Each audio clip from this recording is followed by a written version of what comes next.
In this video, I'm going to show you how you can convert a PDF to PPT. First of all, go to the website called smallpdf.com. Next up, scroll all the way down on their website until you get all of these options. Then you want to find PDF to PPT, which is right there. Click on it, then choose a file.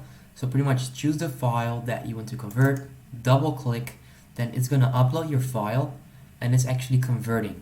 Then next up, you're done. All you need to do is click on download and then it should actually work. There you go. So right now, as you can see right there, untitled document.pptx. So that's exactly how you can actually convert a PDF to a PowerPoint file. If this works, please make sure you leave a like. I would really appreciate that. I'm putting work and research into these videos so that I can help you out. And if you leave a like on this video, this would help my video reach more people so that others can solve their problems as well. So make sure you leave a like. I would really appreciate that. I hope you have a fantastic day. Peace out.